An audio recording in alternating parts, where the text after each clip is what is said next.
Chicos, muy buenos días. Hoy vamos a ver un tema muy interesante, como lo es el metabolismo celular. La célula es la unidad funcional y morfológica de todos los seres vivos. De hecho, es la mínima parte de un ser vivo que se considera viva. Una de las características que permite su clasificación como algo vivo es la presencia de metabolismo. Recordemos que el metabolismo se lleva a cabo para eh, adquirir, absorber los nutrientes de los alimentos que uno ingiere, ¿verdad? Entonces, en pocas palabras, cuando nosotros hablamos de metabolismo, es el conjunto de reacciones químicas que se realizan dentro de la célula y sirven para producir energía y construir moléculas, ya sean nucleótidos o aminoácidos, que ayudarán con diferentes funciones. Las reacciones metabólicas o metabolismo, como se puede decir, se dividen en anabolismo y catabolismo. Cuando nosotros estamos hablando de anabolismo, es la construcción de moléculas complejas, por ejemplo, las proteínas, a partir de moléculas más sencillas como los aminoácidos. Durante este proceso se oxida el NAD, ¿verdad? NADH, a NAD, que es el NDA positivo, consumiendo energía. En cambio, el catabolismo es la degradación de moléculas complejas, por ejemplo, la glucosa, a moléculas más sencillas como dióxido de carbono y agua. Durante este proceso se reduce el NAD positivo a NAD, produciendo energía. Al anabolismo también se le puede llamar la fase constructiva. Es el proceso metabólico mediante el cual se forma una sustancia compleja partiendo de sustancias más simples, ya sean orgánicas o inorgánicas. Ese proceso utiliza parte de la energía liberada por el catabolismo para sintetizar moléculas complejas, por ejemplo, la fotosíntesis en organismos autótrofos, la síntesis de lípidos o proteínas. Ejemplos de anabolismo tenemos, como ya lo dije, fotosíntesis, eh, quimiosíntesis, tenemos el ciclo de Calvin, tenemos síntesis de proteínas, como ya lo dije, y el gluconeogénesis, entre otras. En cambio, el catabolismo es también llamado fase destructiva en el proceso metabólico que consiste en la descomposición de moléculas relativamente complejas en otras más simples. Esto incluye la degradación y oxidación de biomoléculas que provienen de los alimentos como los carbohidratos, las proteínas y los lípidos. Entre los ejemplos podemos hablar de la digestión y la glucólisis. También podemos hablar sobre respiración celular, el ciclo de Krebs, ¿verdad? Y la degradación de ácidos nucleicos. Los procesos de producción de energía se dividen en aeróbicos y anaeróbicos. En los procesos aeróbicos se necesita la presencia de oxígeno, mientras que en los anaeróbicos no se necesita de oxígeno.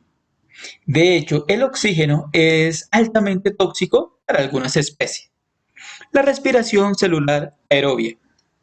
Para que se pueda realizar la respiración celular completa, deben ocurrir los siguientes pasos. Glucólisis, o descarboxilización del piruvato, también conocida como acetilación de las coenzimas, acetilación de las coenzimas A, el ciclo de Krebs o también ciclo de los ácidos tricarboxílicos o ciclo del ácido cítrico y la cadena transportadora de electrones o cadena respiratoria.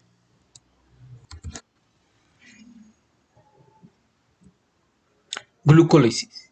Es una serie de reacciones que se realizan en el citoplasma. Esta se divide en dos partes, la fase de inversión y fase de producción.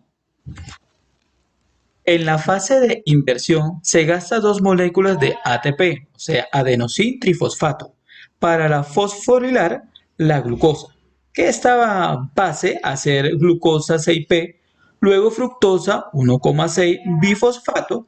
Esta fase termina cuando esta última es dividida para formar una molécula de dihidroxiacetona fosfato, o sea, DHAP, y una de gliceraldehído 3-fosfato, o sea, G3P.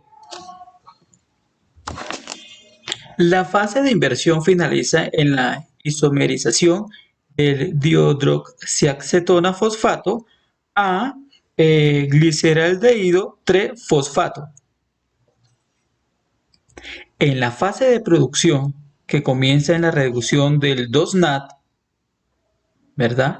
A 2-NAD, o sea, 2-NAD positivo a 2-NAD NADH, se producen 4 ATPs. La fase de producción finaliza con la formación de las moléculas de piruvato, como se pueden dar cuenta en el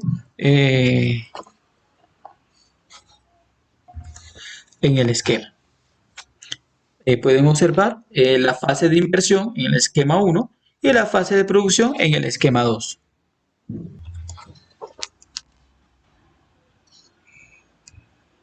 Descarboxilación del piruvato, o también se le puede llamar oxidación del piruvato o acetilización de la coenzima A. El piruvato, producto final de la glucólisis, es transportado al interior de la mitocondria hasta la matriz mitocondrial, en donde sucede la descarboxilación. Esta reacción es un paso previo al ciclo de Krebs. En aquel, una molécula de piruvato que tiene 3 carbonos pierde uno de ellos en forma de dióxido de carbono.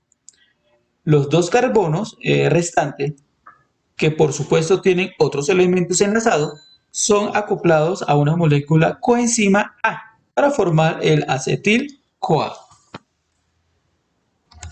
como se pueden dar cuenta en el esquema.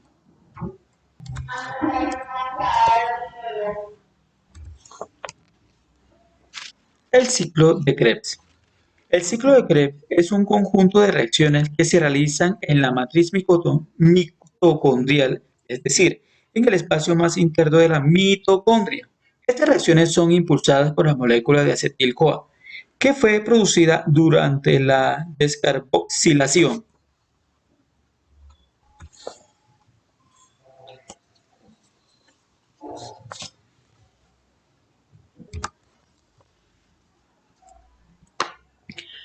Cadena transportadora de electrones.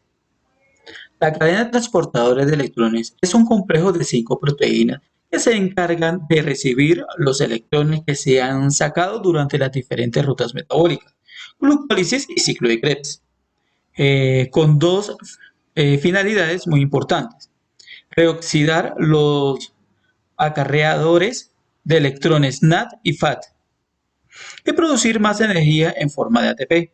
De hecho, en esta parte, el proceso en donde más energía se produce. Les voy a explicar más o menos cómo funciona eh, la cadena transportadora de electrones. Entonces, el NAD llega al complejo 1 y pasa su electrón hacia este complejo, como se pueden dar cuenta aquí. El complejo 1 recibe suficiente energía para pasar un protón desde la matriz mitocondrial hacia el espacio intermembrana. Este es el espacio, que aparezca el mouse aquí. Este es el espacio intermembrana, membrana y membrana. El electrón que había llegado al complejo 1 es transportado por la coenzima Q. Transportado por ese electrón, por la coenzima Q, hacia el complejo 3, como se pueden dar cuenta acá. Cuando ese complejo recibe el electrón, tiene la energía necesaria para pasar un protón desde la matriz mitocondrial hacia el espacio intermembrana, como se pueden dar cuenta acá. El electrón que había llegado al complejo 3 es transportado por el citocromo 3 reductasa, citocromo C reductasa, ¿vale? hacia el complejo 4. Que me aparezca el mouse. Bueno, hacia el complejo 4.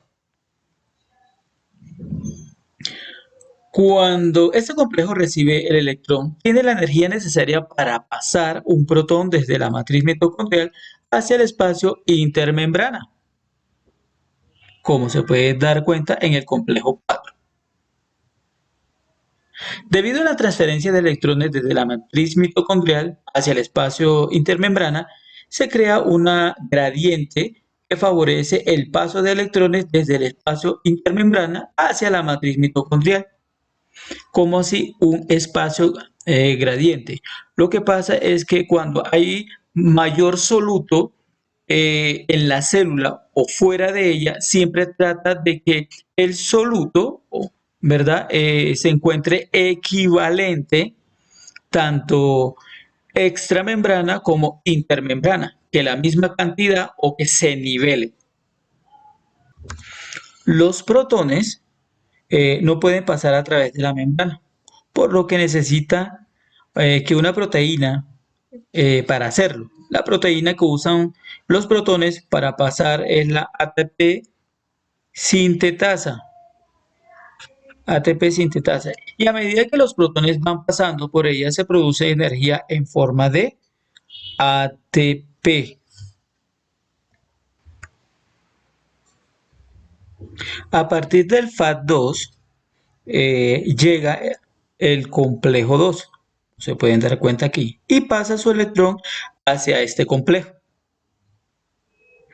El complejo 2 no es una proteína transmembranal, por lo tanto no hay paso de protón en ninguna dirección.